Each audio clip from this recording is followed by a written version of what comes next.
Eu lerei o capítulo todo aqui.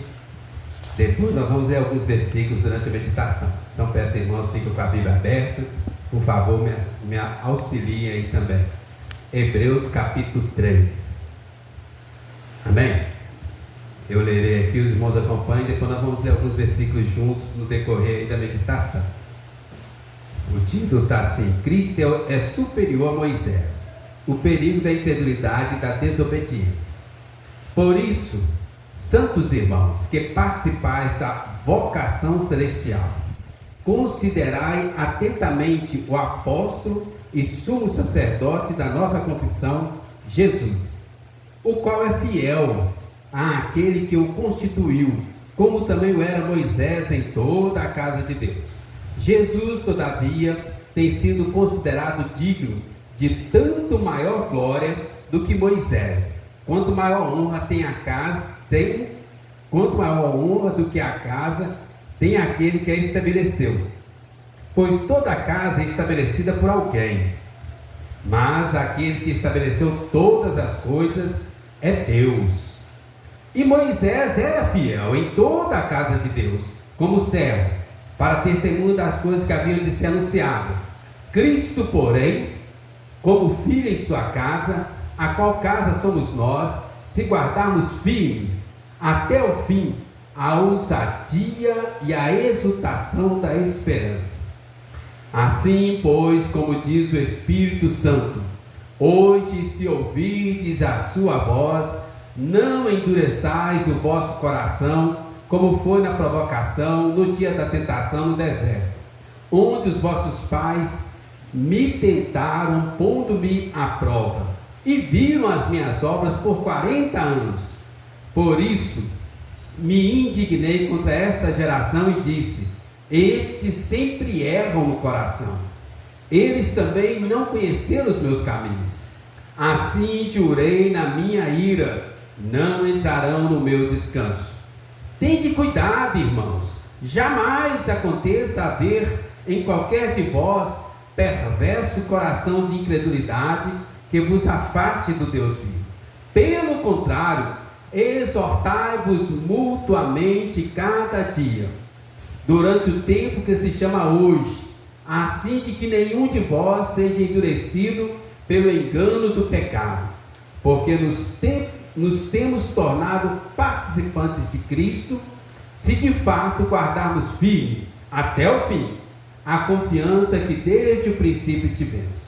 Enquanto se diz: hoje, se ouvirdes a sua voz, não endureçais o vosso coração, como foi na provocação.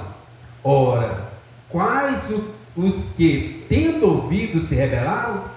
Não foram, de fato, todos os que saíram do Egito por intermédio de Moisés? E contra quem se indignou por 40 anos? Não foi contra os que pecaram, cujos cadáveres caíram no deserto? E contra quem jurou que não entraria no seu descanso, senão contra os que foram desobedientes? Vemos, pois, que não puderam entrar por causa da incredulidade. Amém, ou misericórdia. Vamos orar? Pedir o diácono Claudio Donato, faça uma oração por mim e pela palavra. Senhor Deus, em nome do Senhor Jesus, mais uma vez nos encontramos aqui diante do Senhor. Amém, Deus. Queremos te pedir neste momento, Pai, que a tua palavra que vai ser exposta aqui para nós, que já foi lida, Amém. ela caia, Pai, em nossos corações, para que nós possamos tirar proveito. Amém, Deus. Tudo aquilo que for falar. Abençoa a vida do reverendo Ronaldo. Amém. Porque certamente o Senhor já tratou no coração dele Tem misericórdia. aquilo que ele vai tratar conosco aqui nessa noite. Amém. Em nome de Jesus, continua abençoando o seu ministério, hoje e sempre. Amém. Amém. Irmãos, nesses próximos meses, nesse primeiro trimestre, nós vamos meditar sobre a carta aos Hebreus, né? Nós já fizemos 2 pregações, né? A carta aos Hebreus tem um tema muito pertinente para os nossos dias, que é perseverança na fé. Perseverança na fé. Naquela época, numa época de grande perseguição, muitas pessoas deixando a fé, desigrejados, não é novo na história da igreja. E aí o apóstolo escreve essa carta para fortalecer a fé dos irmãos. Nós fizemos uma primeira pregação no capítulo 1, onde nós meditamos aí a perseverança na fé baseada na supremacia de Cristo. Depois vimos uma segunda pregação no capítulo 2, quando falamos lá, a perseverança na fé é baseada na grande salvação que nos aguarda. Então, considerando a supremacia de Jesus sobre tudo e sobre todos, vem a luta que vier, a provação vier, a pegação, a perseguição e vier, mas se nós estivermos apegados a Cristo, nós vamos perseverar até o final. E a segunda mensagem falando sobre isso aí, tem uma grande salvação esperando a cada um de nós. Tem um céu aguardando por nós, que compensa qualquer privação, provação, perseguição, e é maior do que qualquer alegria deste mundo. Tem um céu aguardando a gente.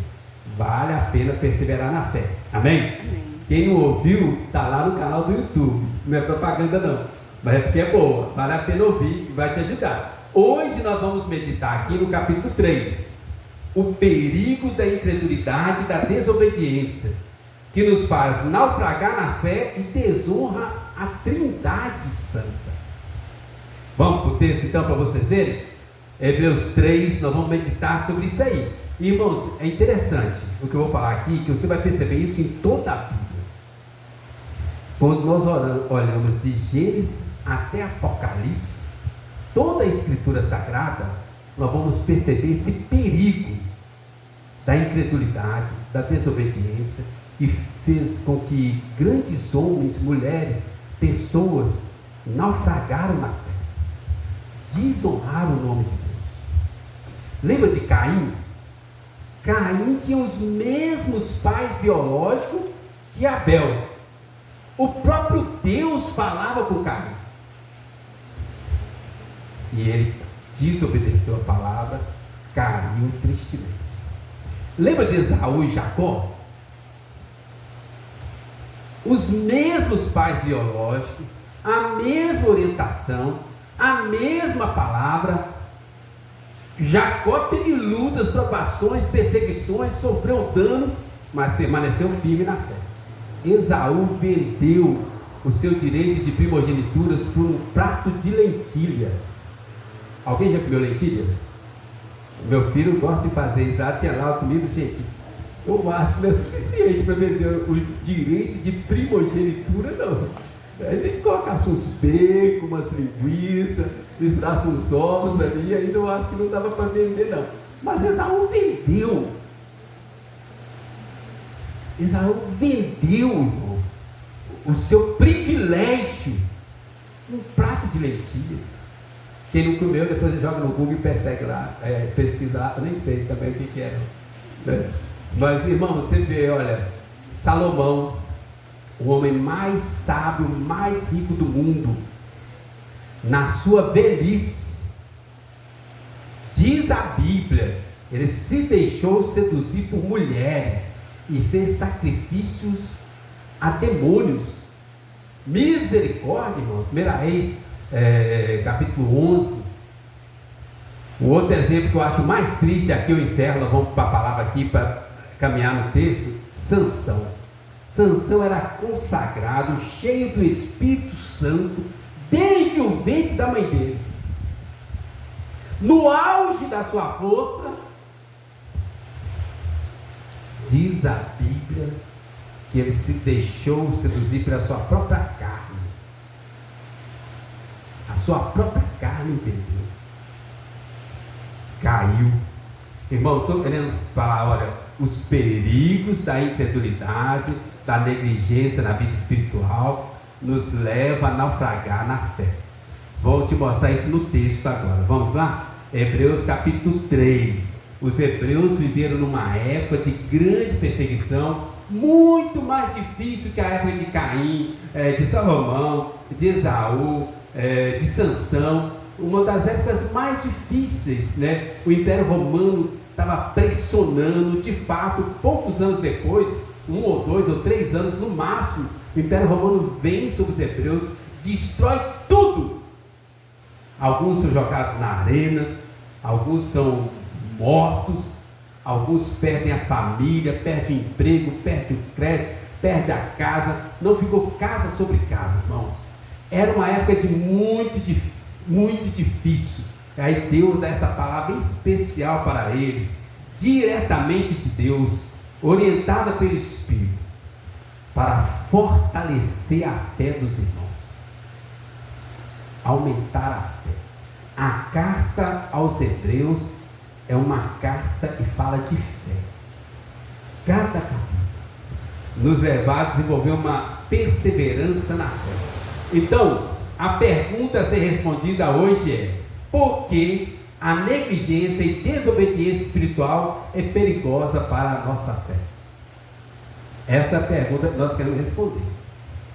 Por que a negligência e a desobediência espiritual é perigosa para a nossa fé? Tá bom? O tema de Hebreus, perseverança na fé. O tema de hoje, os perigos da negligência e da desobediência que nos leva a naufragar, desonrar a Trindade. Vamos lá? Primeiro ponto nosso aí, ó. Eu quero a ajuda dos irmãos, nós vamos ler aqui, depois vamos ler também Romanos 8:30. Olha aí, capítulo 3, versículo 1. Vamos ler junto? Só o versículo 1. Por isso, santos irmãos, que participais da vocação celestial, considerai atentamente o apóstolo e sumo sacerdote da nossa confissão, Jesus. Agora o versículo 4. Vamos ler juntos? Pois toda a casa é estabelecida por alguém, mas aquele que estabeleceu todas as coisas é Deus. Agora o versículo 6. Vamos ler? Cristo, porém, como filho em sua casa, a qual casa somos nós, se guardarmos firmes até o fim a ousadia e a exultação da esperança. Primeiro ponto nosso aqui, irmãos: a negligência espiritual anula a nossa vocação celestial. Foi o caso de Esaú, foi o caso de Davi. Davi, o homem segundo o coração de Deus, depois de tantas vitórias, caiu em pecado. Deus chama Davi na responsabilidade. Mas Davi, estava faltando alguma coisa? Se você me fala que está faltando alguma coisa, eu tinha mais isso e isso. Eu tinha muito mais para você. Mas agora, os inimigos, os pagãos estão blasfemando meu nome por sua causa. Uma época de negligência espiritual de Davi. Irmãos, olha aí no versículo 1, olha, existe uma vocação celestial para cada um de nós. Mas no versículo 6 fala: se guardarmos firme até o fim a ousadia e exultação da esperança. Vocação celestial, irmãos, significa um chamado superior vindo dos céus para algo maior e melhor. Mas no versículo 6 fala: se houver perseverança na fé. Quem gosta de português aí, essa palavrinha, essa conjunção se, aparece várias vezes no texto. Uma condicional. Deus nos chama para algo muito maior e melhor. Um chamado do céu, um chamado divino, exclusivo para cada um de nós, para algo muito maior e melhor. Mas tem uma condição: tem que perseverar na fé. Depois, alguns capítulos para frente, ele vai aprofundar mais nessa explicação, mas é importante a gente entender isso. Deus é quem nos chama a cada um de nós, desde a eternidade. Abra aí Romanos 8, versículo 30, por favor. Romanos 8, versículo 30.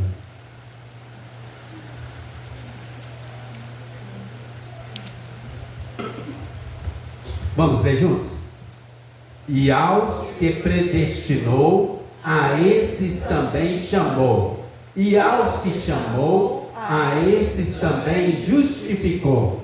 E aos que justificou, a esses também glorificou. Percebe? Desde a eternidade, Deus nos escolheu, predestinou, chamou, glorificou. Tem uma vocação celestial, planejada, preparada por Deus para cada um de nós. Mas a perseverança na fé, irmãos, é fundamental para recebermos as promessas de Deus para nós. Eu falei de vários aí no início que caíram na negligência, na desobediência. Agora eu queria mostrar alguns personagens que perseveraram. Abraão. Deus chama Abraão: Abraão, sai da tua terra, sai da tua parentela, vai para uma terra que te mostrarei, de ti farei uma grande nação, multidão de povos, tu serás uma bênção, abençoarei as famílias todas da terra através de você. Abraão: ok, amém, para onde eu vou? Ele: não, só sai, depois eu vou te mostrar para onde você vai. Perseverança na fé. Depois: Abraão, me dá o seu filho, seu único filho. Senhor, o senhor demorou um pouquinho para me dar meu filho, agora o senhor quer me levar? Me dá o seu filho. Diz a Bíblia que Abraão estava para sacrificar, porque acreditava que Deus iria ressuscitá-lo dos mortos. Perseverança na fé. Não é sem motivo e sem razão, Abraão tornou-se o pai da fé. Mas tem outros. José. Deus deu sonhos para José, sonhos maravilhosos. José ficou encantado, empolgado, animado, saía falando para todo mundo dos sonhos dele. Ganhou um apelido dos irmãos: José dos sonhos. Mas o que aconteceu com José? Foi parado numa cisterna, virou escravo, ficou apodrecendo na cadeia. Perseverança na fé, até que um dia o sonho concretizou. Lembra de Davi? Davi era ainda adolescente, o caçula da família. Samuel vai até a casa de Davi e unge Davi rei, 13 anos de idade. E aí? 17 anos peregrinando no deserto, até que se tornou bom. Estão entendendo, irmãos? Deus tem planos, sonhos, uma vocação celestial, mas isso não é automático, não é por acaso, não vai cair do céu por descuido. Perseverança na fé. Perseverança na fé. A negligência atrasa as bênçãos de Deus. A desobediência anula as promessas de Deus na nossa vida. A Bíblia diz que tem mais de 10.000 promessas à disposição do Espírito Santo para cada um de nós. Cada um de nós. Amém? Mas tem os perigos da negligência, da desobediência. Irmãos, quando nós negligenciamos a vida espiritual, nós deixamos de perseverar na fé, perdemos o time de Deus, o tempo de Deus. O tempo de Deus, do chamado de Deus. Eu queria usar uma expressão aqui, não sabia se era correta, just in time. Tá certo? No grego a gente fala cronos e kairos. Cronos é o nosso tempo humano, de relógio. Kairos é o tempo de Deus. Tem o tempo humano, o nosso tempo, meses, dias, horas, minutos, né? Então amanhã, tipo assim, meio-dia eu vou almoçar. É o nosso tempo. Agora tem o tempo de Deus. Não tem a ver com horas, minutos e relógio. É o tempo da oportunidade. Aquele time. Quem é jogador de futebol vai entender isso. Quando você perde o tempo da bola. Entende? Deus, irmãos, Deus tem uma vocação celestial para nós. Mas tem o tempo de Deus. E esse hiato aí tem a ver perseverança na fé. No capítulo 6, eu vou aprofundar mais sobre isso. Eu só queria mostrar aí, olha o versículo 4 que nós temos, assim: pois toda a casa é estabelecida por alguém, mas aquele que estabeleceu todas as coisas é Deus. Tudo está nas mãos de Deus. Deus é quem estabeleceu todas as coisas. A nossa existência, nós a devemos a Deus. Temos que nos consagrar diariamente a Deus. Irmãos, infelizmente, o povo de Deus perde as bênçãos porque falta perseverança na fé. Lembra do povo de Deus quando saiu do Egito e entrou na terra prometida? Deus tinha uma terra prometida para eles que manda leite e mel. Tinha promessa. Eles entraram na terra, mas não receberam as promessas por causa da desobediência, por causa da negligência.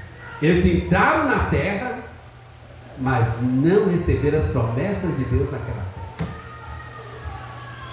Vamos caminhar? Então, a negligência espiritual tira a vocação celestial da nossa vida, que é muito maior e melhor do que nós conseguimos imaginar. Segundo ponto aí, irmãos, do versículo 8 até o versículo 14. Eu queria ler com os irmãos o versículo 14, para a gente basear aqui, mas pode acompanhar aí depois aí. Vamos ler juntos o versículo 14? Porque nos temos tornado participantes de Cristo, se de fato guardarmos firmes até o fim a confiança que desde o princípio tivemos. Irmãos, a negligência espiritual, além de anular a vocação celestial, segundo ponto, tira a nossa participação na gloriosa obra de Cristo. Olha aí o versículo 14, porque nos temos tornado participantes de Cristo. Olha a palavrinha aí, a conjunção, se de fato guardarmos firmes até o fim a confiança que desde o princípio tivemos. A negligência espiritual tira a nossa participação na obra de Cristo. Jesus realizou uma obra maravilhosa, uma grande obra em nosso favor. A sua encarnação, sua humilhação, a morte, ressurreição, tudo isso foi imputado a nós quando cremos, se houver perseverança na fé. Irmãos, toda a obra conquistada, consumada por Jesus lá na cruz, é repassada a nós, transmitida a nós, colocada em nós. Quando Deus olha para nós, Ele não vê o pastor Ronaldo, o diácono Ronaldo, Ele vê Cristo em nós. Mas, se não mantivermos essa perseverança na fé, essa obra fica anulada. Muito complicado, muito triste isso.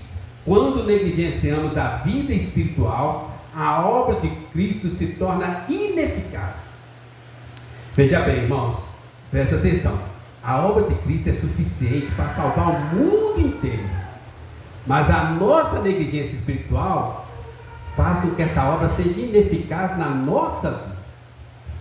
Quando nós negligenciamos os meios de graça, nós deixamos de alimentar dessa obra de Cristo.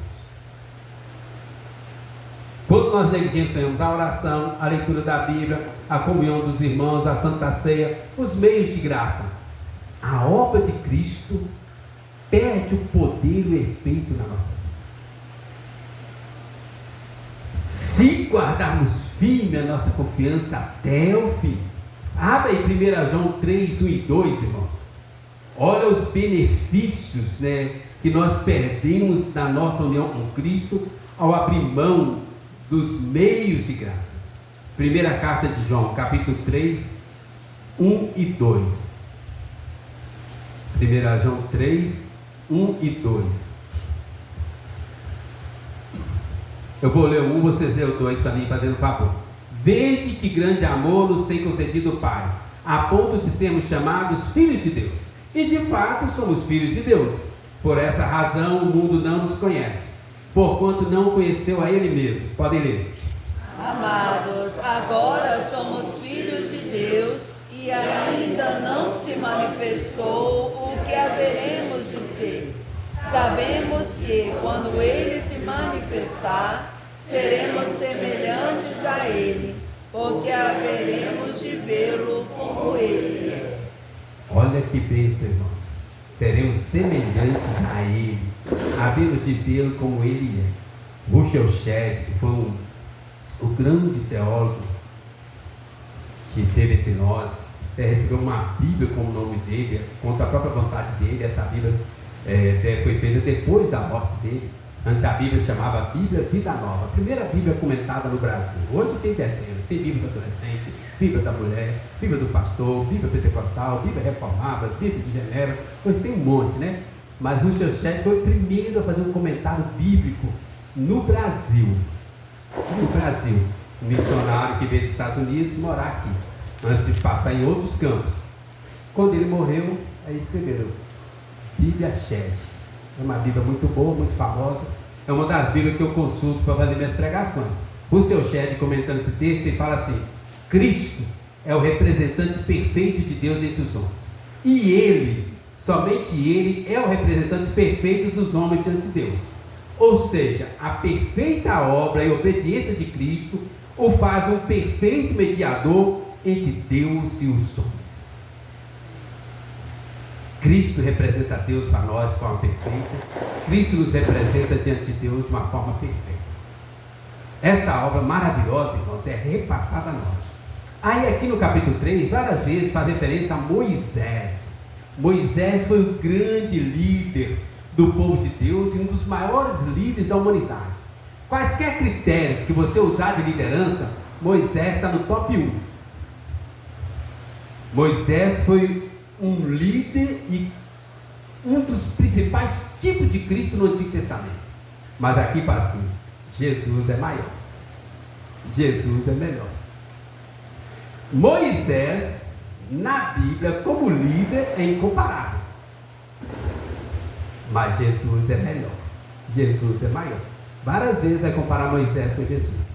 Entre os líderes aí, Alexandre o Grande, Napoleão Bonaparte, Hitler, todos os líderes da humanidade, Moisés fica no top 1. Mas Jesus é maior, Jesus é melhor. Entende? Só para vocês terem um dado, só um dado.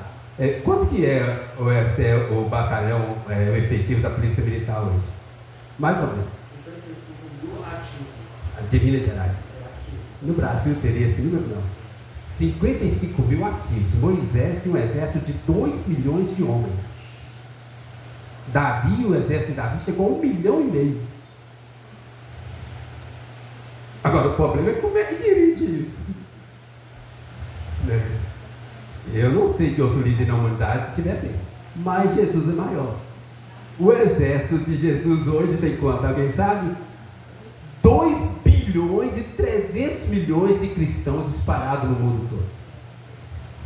E o apóstolo está falando, fazendo a comparação: olha, se nós confiamos em Moisés, a lei de Moisés, a liderança de Moisés, a sabedoria de Moisés, a obediência de Moisés, está aí no texto aí, versículo 5 e tal, né? Várias vezes vai repetir isso aí no texto, mais para frente vai repetir. Pessoal, Jesus é maior, Jesus é melhor, Jesus é superior a Moisés. Se nós confiamos em Moisés para entrar na terra prometida, quanto mais esperança, perseverança na fé devemos ter com relação a Cristo. Entenderam a comparação? Ele elogia Moisés, mas Jesus é maior e melhor. Se a gente confia em Moisés, nós temos que confiar muito mais em Jesus, porque ele é muito superior. Tá certo? E aí vai falar da obra de Cristo e tudo isso aí. Tem um outro comentarista que eu gosto muito de ler também, aí o Joel Bick, ele fala assim: a perseverança é o sinal de que uma pessoa recebeu verdadeiramente a Cristo como Salvador e Senhor. Aqueles que não perseveram nunca estiveram verdadeiramente em Cristo. Então, a salvação, nós já vimos isso na outra pregação, é uma obra exclusiva de Deus, de Jesus, da Trindade. Mas a perseverança na fé é uma responsabilidade humana. O Joel Bick pegou pesado aqui. A perseverança na fé é um sinal que você é crente. Aqueles que não perseveram é um sinal que nunca foi crente. Eu estou resumindo as palavras aqui do Joel Bick. É pesado. No capítulo 6 nós vamos discutir sobre isso. É um texto muito difícil de teólogo, Foi a minha tese de seminário, capítulo 6 de Hebreus. Até hoje eu não sei o que eu escrevi, né? Eu coloquei um monte de comentário, na hora de dar opinião, fiz uma bagunça inteira, os professores não entenderam nada, eu passei, né? É um dos textos mais difíceis da Bíblia. E eu escolhi ele por causa disso mesmo, porque era difícil. Nunca entendi, até hoje eu não entendo, mas nós vamos pregar sobre isso aqui. Quem viver verá, hein? Daqui umas 3 semanas por aí. Irmãos, onde eu quero chegar com isso tudo que eu estou falando, não significa, o Ronaldo falou aqui no primeiro estudo, não significa que não haverá quedas, provações e tentações, mas sim que iremos perseverar na fé, apesar de nós, apesar das quedas, das provações, das tentações, das privações, apesar de tudo e de todos, aqueles que receberam a Cristo vai perseverar na fé. Não está livre de queda, não está livre de problema, não está livre de desemprego, de dívidas, de enfermidades, mas tem a fé de Cristo no coração. Perceberam a diferença? Que hoje em dia tem a teologia da prosperidade, crente não pode ter problema, né? Vai por aí afora, os irmãos estão cansados de ouvir, não vou repetir. Não é verdade. A verdade é, a fé em Cristo nos capacita a ir muito mais e além do que as circunstâncias adversas desse mundo. No capítulo 11 eu vou explicar isso direitinho. Se Deus quiser, Jesus não voltar antes e eu conseguir. Vamos para o último ponto aqui? Primeiro, a negligência espiritual anula a vocação celestial. Segundo, a negligência espiritual anula a obra de Cristo na nossa vida. Terceiro, a negligência espiritual nos faz surdos, desobedientes à voz do Espírito Santo. Olha o versículo 7 aí, irmãos, fazendo um favor. Vamos ler juntos? Assim, pois, como diz o Espírito Santo, hoje, se ouvirdes a sua voz, ali versículo 15, olha o versículo 15, que é uma repetição do versículo 8. Vamos ler o 15. Enquanto se diz, hoje, se ouvirdes a sua voz, não endureçais o vosso coração, como foi na provocação. O 18, vamos ler o 18? E contra quem jurou que não entraria no seu descanso, senão contra os que foram desobedientes? A negligência espiritual nos faz surdos, desobedientes à voz do Espírito Santo. O Espírito Santo é Deus. Deus pessoalmente falando conosco, nos orientando diretamente, diariamente, na sua palavra. Irmãos, a Bíblia foi escrita por homens, mas inspirada pelo Espírito Santo. Nada, nem um i, nem um tio, nada que exista na Bíblia foi colocado sem a devida orientação do Espírito Santo. Homens santos, inspirados e movidos pelo Espírito Santo, escreveram a palavra de Deus. Uma das astúcias de Satanás é falar que papel aceita tudo. Não a Bíblia Sagrada. A Bíblia Sagrada tem um carimbo, o selo do Espírito Santo, preservada para nós até hoje. É lógico, irmãos, eu tenho que fazer uma observação aqui e joga contra a gente. Hoje em dia tem muitas traduções. Traduções não é a Bíblia Sagrada. Entende? Tem muitas traduções, porque as traduções, elas trazem também interpretação da mente daquele que traduziu. Então, veja bem, tem 2 tipos de Bíblia em português hoje. Tem a Bíblia, que vem direta do original, teoricamente, com comentários adequados a várias classes da sociedade. Então, Bíblia da mulher, Bíblia pentecostal, Bíblia do homem, Bíblia do adolescente, é Bíblia. E tem alguns comentários, Bíblia Chat, a Bíblia aqui do John Pick, que é a herança reformada, a Bíblia da Reforma, tem a Bíblia lá de Lutero, que eu uso também. Então, tem a Bíblia e eles fazem comentários no rodapé. Isso é uma coisa. Outra coisa são as traduções. Bíblia Viva, isso é uma tradução. Bíblia na linguagem de hoje é uma tradução. Aí essas aí tem muitas inconsistências. Alguém imaginou que tal palavra ficaria melhor do que na palavra que está lá na Bíblia. Aí eles imaginaram, se eu tirar essa palavra da Bíblia e colocar essa palavra, ela vai ficar melhor para as pessoas. Aí tem muito erro mesmo. Eu já li a Bíblia viva 2 vezes capa a capa, já li a Bíblia na linguagem de hoje 2 vezes capa a capa, já li a NVI, que seja a Bíblia mundial, 2 vezes capa a capa, já li a Bíblia católica 3 vezes capa a capa. Tem muitos erros, muitas falhas, muitas inconsistências. Essa Bíblia aqui, revista e atualizada, novamente atualizada, revista e corrigida, King James, essas Bíblias aí eu já li, não achei assim, capacidade minha para criticá-las. Entendeu? Então, o que eu estou querendo falar? Deus usa a palavra inspirada pelo Espírito Santo, inerrante, completa, perfeita, para que nós sejamos habilitados, capacitados para toda boa obra, perfeitos na vontade de Deus. Mas tem que ser a Bíblia. Tem que ser a Bíblia. Os pentecostais às vezes trocam a Bíblia por revelações, os tradicionais trocam a Bíblia por confissões de fé. Deus não tem compromisso com outra coisa que não seja a palavra dele. Experiências, revelações, interpretações da Bíblia. O compromisso de Deus é com a palavra. E Deus usa a palavra, o Espírito Santo. Mas a negligência com a Bíblia nos faz cegos e surdos. Cegos e surdos. Porque nós deixamos de ouvir a voz de Deus, a voz do Espírito, e o nosso coração vai endurecendo contra a palavra. Eu sei que na nossa igreja não tem ninguém de coração duro, mas a gente não pode descuidar disso, que é um perigo quando nós deixamos de ouvir a palavra de Deus. Ficamos cegos, surdos, coração duro. Quando ouvimos a voz do Espírito na palavra, nós tornamos atuantes, operantes, perseverantes na fé. Olha um exemplo maravilhoso que tem lá os crentes da Macedônia. Olha aí, 1 Tessalonicenses 2,13, por favor. Só para você ver um exemplo aí, olha. Primeira carta de Paulo aos Tessalonicenses. Bota umas 2 páginas aí, ou 3 ou 4. Aí, ó, capítulo 2, versículo 13.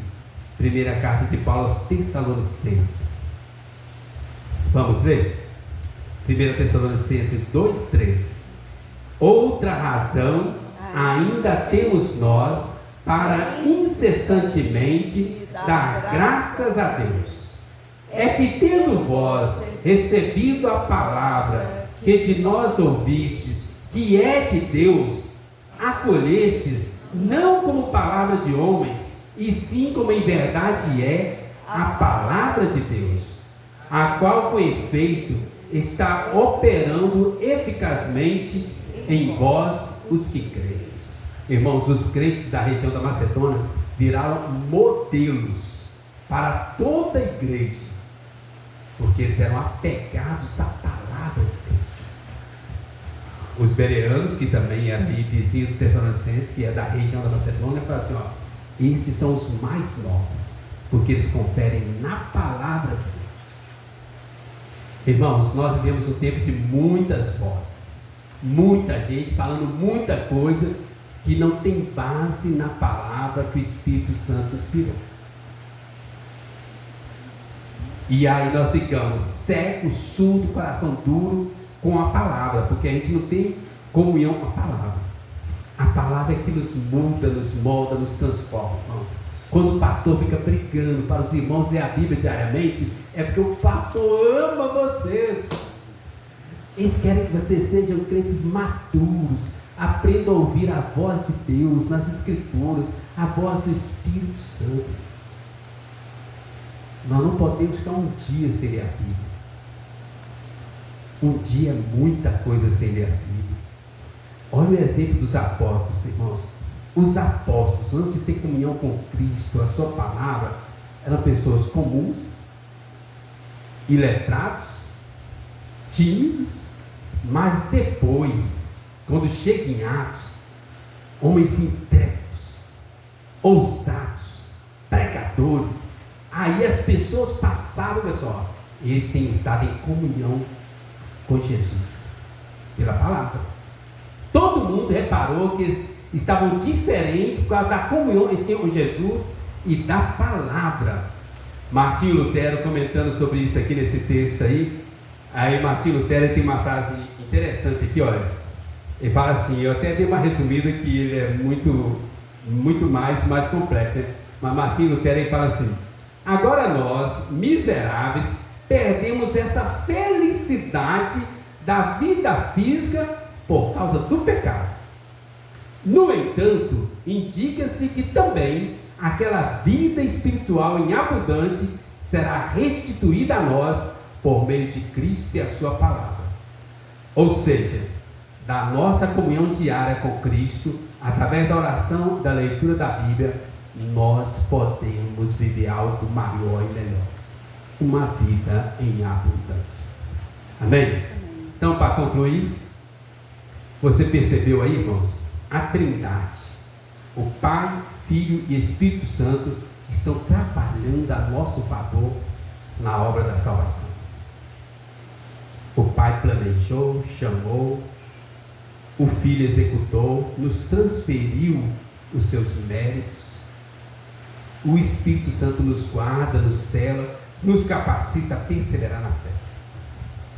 A nossa negligência espiritual, além de afastar essas bênçãos de nós, também desonra a Trindade. Entende? Quando nós tornamos negligentes, nós estamos desonrando a obra do Pai, do Filho e do Espírito Santo. Essa obra gloriosa e maravilhosa. Qual é o nosso desafio, irmãos? Separar tempo diariamente para ter essa comunhão com Jesus, alimentar da fonte, viver essa vida em abundância. Desafio nosso, irmãos, é separar tempo diariamente para orar e ler a Bíblia. Beber da fonte. Beber da fonte. Alguém aqui já ficou 3 dias sem beber água? Ninguém? Uma vez eu tentei, fiquei 36 horas sem beber água nenhuma, nem com fome, nem nada. Uma única vez, para nunca mais na vida nem pensar sobre isso, né? Nunca mais nem pensar. 36 horas sem comer pão nem beber água, nada. Quase morri, né? Não morri pela misericórdia de Deus, né? Mas a gente fica, irmãos, tranquilo, a gente fica 3 dias, uma semana, um mês sem alimentar da fonte eterna, e a gente acha normal. Você está morrendo espiritualmente, não percebe. Essa negligência está afastando as promessas de Deus da sua vida. E o pior, quanto mais tempo nós ficamos sem alimentar da fonte, mais cego, surdo e coração duro nós ficamos. Irmãos, não é bom que seja assim. Não é bom. Qual é o nosso desafio? Separar tempo para orar e ler a Bíblia diariamente. Beber da fonte. Experimentar uma vida maior e melhor, que Jesus chama de vida em abundância. Amém? Vamos orar? Coloque diante de Deus. Tem alguma coisa de pedir?